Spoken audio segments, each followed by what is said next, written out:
জীবন হলো একটি অবিরাম পছন্দের ধারা। কিছু পছন্দ সামান্য, কিন্তু কিছু পছন্দ এতটাই গুরুত্বপূর্ণ যে তা আমাদের জীবনকে বদলে দিতে পারে। কোথায় থাকব, কোন পেশা বেছে নেব, কাকে ভরসা করব, এই ধরনের গুরুত্বপূর্ণ সিদ্ধান্ত নেওয়ার সময় আমরা স্বাভাবিকভাবেই ভালো পরামর্শ খুঁজি, নির্ভরযোগ্য তথ্যের সন্ধান করি এবং সেরা পথটি নিয়ে ভাবি। আমরা ভুল এড়াতে চাই, সঠিক পছন্দ করতে চাই। ১ সময়েল ২-৩-এ দাউদ একটি বিপজ্জনক পরিস্থিতির মুখোমুখি হন।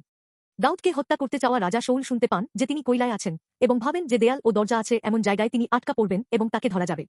কিন্তু দাউদ ভয়ে আতঙ্কিত হয়ে তাড়াহুড়ো করে কিছু করেননি। তিনি সবচেয়ে গুরুত্বপূর্ণ কাজটি করেছিলেন, তিনি ঈশ্বরের কাছে জ্ঞান প্রার্থনা করেছিলেন। দাউদ প্রার্থনা করে ঈশ্বরের কাছে জিজ্ঞাসা করেন এবং ঈশ্বর বলেন যে শাউল আসবে এবং কৈলার লোকেরা তাকে হস্তান্তর করবে। তখন দাউদ বিচক্ষণ সিদ্ধান্ত নিয়ে সেখান থেকে চলে যান এবং বিপদ এড়াতে পারেন।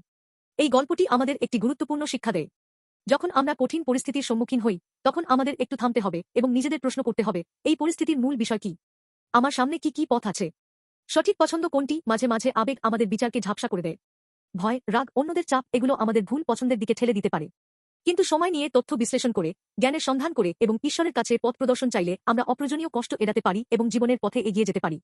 যিশু সবসময় তাঁর পিতা ঈশ্বরের ইচ্ছার অনুসরণ করেছেন।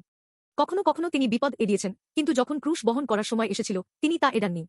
যিশু তাঁর সামনে থাকা কষ্টের কথা জানতেন, কিন্তু সমগ্র মানবজাতির মুক্তির জন্য সেই পথ বেছে নিয়েছিলেন। তাঁর সিদ্ধান্ত ভয় বা মানুষের চাপের ওপর ভিত্তি করেছিল না, বরং ঈশ্বরের ইচ্ছা ও উদ্দেশ্যের ওপর নির্ভর করেছিল। যিশুকে অনুসরণ করা আমাদেরও একা সবকিছু সিদ্ধান্ত নিতে হয় না। পবিত্র আত্মা আমাদের সঙ্গে আছেন, আমাদের হৃদয়ে কথা বলেন এবং আমরা চাইলে জ্ঞান দেন। কিন্তু সমস্যা হলো, আমরা কি সেই কণ্ঠ শোনার জন্য সময় নিই?